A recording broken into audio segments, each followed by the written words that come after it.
Le thème du concours de l'Open des artistes 2012, la cité de demain. Après la sélection faite par les internautes et le vote du jury, sur 65 artistes inscrits au départ, 3 œuvres ont été primées.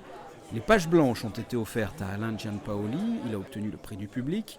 Joël Chobagnan a quant à lui reçu le prix Monaco Télécom. Son œuvre futuriste, inspirée de l'univers de Mad Max, ornera l'édition Collector, une édition limitée distribuée aux personnalités de la principauté.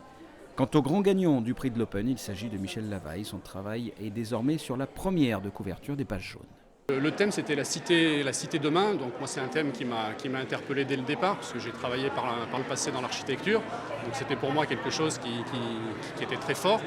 Donc j'ai voulu montrer que demain, la cité, elle pouvait vivre et perdurer.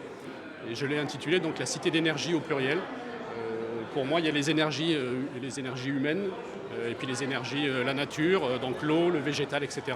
Et tout ça, pour moi, demain, il faut que ça soit en symbiose. C'est aussi un signe pour montrer que Monaco a une dynamique aussi dans ce sens-là.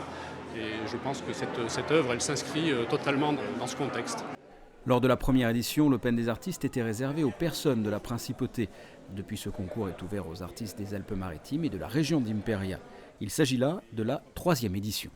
L'idée était de donner une plateforme de vision aux artistes de Monaco et de la région. Ça donne aux 3 vainqueurs une grande visualisation.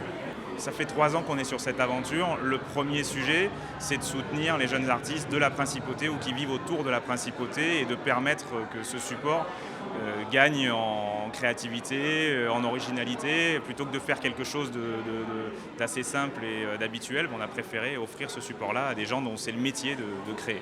Le thème de l'Open des artistes 2013 a été annoncé à l'occasion de cette présentation des annuaires, le fait divers.